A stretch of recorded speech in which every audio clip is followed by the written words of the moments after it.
The ball right there to Steven Beitashour. This could be 1-0! Steven Beitashour! LAFC early on. Hi all, this is editor Samson Tamajani. Steven Beitashour grew up an American kid in a California household raised by Iranian-American parents and burst onto the college and then professional soccer scene with his shifty defensive play and passing. Deflected, and there's Steven Beitashour. He also won an MLS Cup title with Toronto FC before moving home to California to be the main right back for LAFC, where he's now in his second year. Most Iran fans remember him as gaining 6 caps for Team Mali in the build-up to the 2014 World Cup, but hasn't been called back since being an unused substitute in that tournament. Recently, our founder Pasha Hajian caught up with him outside LAFC training. Steven, my brother, it's a long time no see. I mean, finally in person. It's good to see you. Yes. How you been? That's Now transition now from back in your former club to now your new endeavors with LAFC. How's everything going with you? It's good. It's good to see you. It's been a little while. I'm doing well. Thank you. Second here now with LAFC. Right. Last year was great. It was a lot of fun. Obviously, we had a lot of highs, a lot of history being broken, history being made. It didn't end the way we wanted to. Anytime I think you don't win the championship, it's disappointing. But overall, in the grand scheme of things, I think it was a really good year. So, what do you think now is going to be the huge difference between this season compared to last, from what you've seen with the new guys you guys have brought in? Maybe different change of tactics and everything. And obviously the special win that you guys just had that I was watching. What do you think that the key differences are going to be from compared to this season compared to last? I just think familiar faces. Now we've had a year. For the most part, all of us have been together. Where last year it's guys coming from all over the world. Multiple teams from MLS coming into a system where Bob has a specific plan for us and the way he wants us to play. And now we've had a year under our belt, and now we can really show that you've seen it from the very beginning. And obviously MLS Cup champion. I'm really happy that happened for you. Coming from the Bay Area, making it this far. How important has it been for you? Has Bob ever talked about you bringing that team spinning moral from winning the MLS Cup champion into this new team? And amongst these young lads and everything. I mean, how big of a role model do you think you've been? Trying to influence them and everything, winning the MLS Cup champion. Yeah, I think it's something that's important. Having experience like that. Last year, if you look at our team from the 27th man on the team to the first person on the team, there wasn't much playoff experience. There wasn't many people that have gone to the finals, let alone won it. So I think last year was just myself and Benny Fellhaber. So it's difficult to you can't just share your experiences. You really have to live it. You can try to kind of warn them and hey, this is what it's like, and give them advice. But at the end of the day, you have to taste it for yourself to really get a feeling. And I think last year the guys got a taste of the playoffs. It's different than the regular season. So I'm a veteran on the team. I've been on multiple teams where we've won Supporters Shield, we've won MLS Cup, we've won a lot of things, Canadian Cup.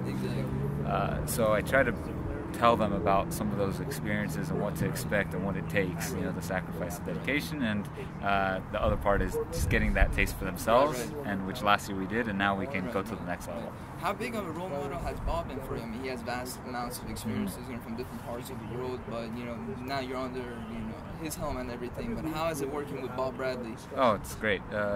He's one of those coaches where I watched and always wanted to be part of his team from afar. When he was coaching the U.S. national team, growing up, I always thought I was going to play for the U.S. national team. And when he was there, their teams were very good. And there was a time where I thought, hey, maybe I can get called in with him.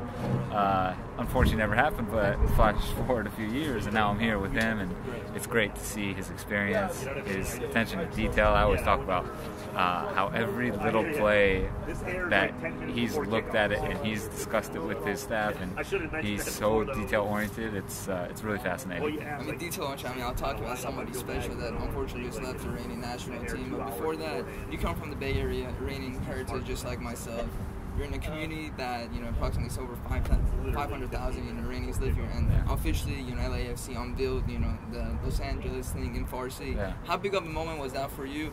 you know, and what are you trying to take out of that experience like? Yeah, it was huge. You know, obviously I'm proud of my heritage, proud of my culture, and coming to Los Angeles where, you know, it's the greatest population of Iranians outside of Iran, and it was really great just feeling the sense of support, and so many people have come to the games, have sent me messages that they're so excited that, you know, I'm here, that they've been a fan of mine even when I was on other teams, and you hear that and it's pretty cool to think that, you know, people that don't know you support you just because of they share that Iranian heritage with you. And when LAFC put out the Farsi t-shirt, you know, first in MLS history to put out, you know, the Beitashour on the back, but the Farsi Los Angeles Football Club in the front, I think a lot of people were excited about it. You know, people were getting the shirts that weren't even in LA. People were like Texas, New York, Chicago, like wherever they were from, like in Iran, yeah, people in Northern California. Everybody was trying to get one, and they sold out like twice. They sold out again of like the good sizes. There's a few like you know, double XL or something that they still holding on to, waiting for those to go. But man, it's really cool to see that there's that much support, you know, when you have something like that. Right. You know, talking about support and everything, obviously, you know, Carlos Queiroz just left the reigning national team. You know, we've always had discussions with him that, you know, potentially, you know, we've always had debates that we always felt that you should have always been leading the line, you know, for a reigning national team, you know. But obviously with the travel and stuff, I could see that maybe there was a dilemma there. But how was it working for him? You know, we're doing a lot of discussions about talking to his former players and everything. How was it working with Carlos when you were with him in the 2014 World Cup and that experience like? And, you know, how was it working with him? I loved working with him. I think he's very similar to how Bob Bradley is. He's got a great pedigree of coaching, and his resume, his attention to detail is unbelievable. And that's, you know, that's one of the things that I really look forward to when I was getting called in to the Iran national team. Like, oh, like I can't wait to play on the teams that he's coached, the players that he's coached. It's unbelievable. So I was very excited. I was very sad at the same time when I didn't keep getting called in. You know, I still thought I was the best right back, even during the World Cup. You know, the center back was playing right back in those games. You know, and I was told that I was playing the next game, just the first one against Nigeria, because of corner kicks, their height, set pieces. And I understand. You know, coaches have their tactics. They want to set up a certain way. But it was disappointing for sure, and not getting called back for the next World Cup or the Asian Cup after that. It's frustrating because you do well. Every team you go to, you're helping win some sort of trophy. You know, I go to Vancouver, and I help them win Canadian Cup, and they have the best team they've had in their history. I go to Toronto, we win Canadian Cup 2 years in a row, we win Supporters Shield, we win MLS Cup, we win Eastern Conference, we won everything. So at that point you're thinking, all right, I have to get called in. Exactly. You see, that's one of the huge debates we've always had, you know, through the podcast. Why didn't Steven, even regardless of the time travel, you know? And okay, I understand a friendly, you know you're going to beat, okay, you don't have to call me in, but important games. Exactly, you know. Qualifiers, World Cup, Asian Cup, important matches, I expect to be there 100%, you know? And now talking about that, Steven, because we don't know who the next manager is going to be. You know, Carlos served for the Iranian national for 8 years, probably, like, right now, even in the modern day past, probably the longest serving, you know, modern coach, you know? Yeah. Are you still keen on joining the Iranian national to whoever is going to be the next person, that if they're still looking at bringing out engineers outside of the country, or you just want to be focused still on the club level? Absolutely. I'm still trying to get called in, you know? It's important for me to, you know, to play for the national team. It wasn't one of those things where I just wanted to go to the World Cup and that was it. No, I want to get caps. I want to get minutes against big countries and get big victories for, you know, obviously I can't say I was born in Iran, but both my parents were born in Iran. You know, I'm proud of that. My parents are proud of that. They're proud of me playing for the country they were born. Yeah, I mean, if I weren't proud of it, I wouldn't be, you know, asking LAFC to make the first ever Farsi T-shirt. You know, I would be hiding and saying, no, don't do that. You know, at a time when a lot of people are, quite frankly, with the politics that are going on. So it's something that I'm proud of. I'm proud of my heritage. You know, and don't worry, buddy. Good to see you. You know, if I get called in, absolutely, I want to go and I want to do well. Obviously, I don't know who the coach will be, but I have got my fingers crossed that I'll continue to get called in. You know, because I won't never forget the time that we were playing. Absolutely, man. Your people were chanting your name, Beitashour. Yeah. It's all the same. Especially, you know, I was born in this country myself, but then I grew up in Iran, different situation. You're coming to Iran, you know, and then you're hearing people chanting your name, you know, they're treating you as, not looking at you as an American, they're treating you as one. There's always been talks within Iran that even inside the Iranian media, that why didn't Beitashour ever come back? And that love is still there for you. I mean, how was that moment for you, though? Oh, you know, well, that first moment, it was special. I'll never forget that. Like, I got goosebumps. I wasn't even on the field. I was just on the sideline. I hear, you know, thousands among thousands chanting. So that was definitely special. And, you know, I continue to hold out hope that I'll get called back in. But again, unfortunately, it's not up to me. All I can control is how I play, and I would like to think that every team that I've went to, it's because they needed to make their defense better. When I went to Vancouver, they needed to make their defense better. We had the best defense there. When I went to Toronto, they needed to make their defense better. We had the best defense when I was there. The year before I get there, they give up the most goals. The year I leave, they give up the most goals. So it's not to be like, oh, look at me, I'm so good. No. I help whatever team I get to, you know, whether they won the championship, whether they have the best defense.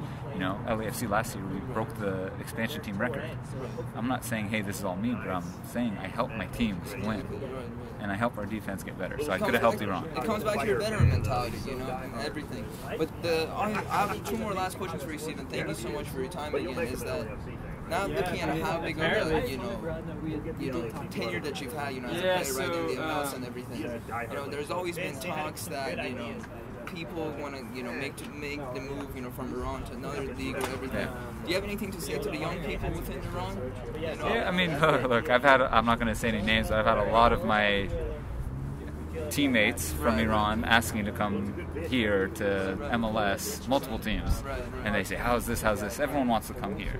So it's a great place. It's a great league's growing. It's unbelievable. One of the top leagues now, really.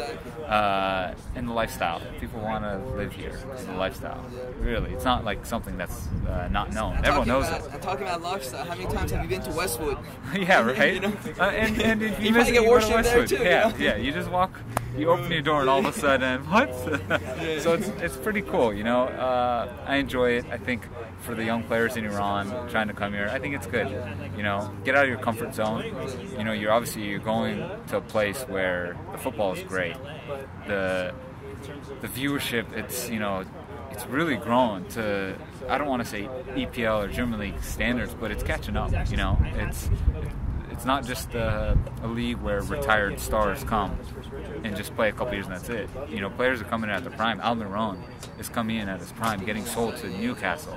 You know, we're selling players like Alphonso Davies to Bayern Munich. Like, this is a place where now people are coming to get shown and then getting sold for millions of dollars to bigger clubs. So it's a good place to be.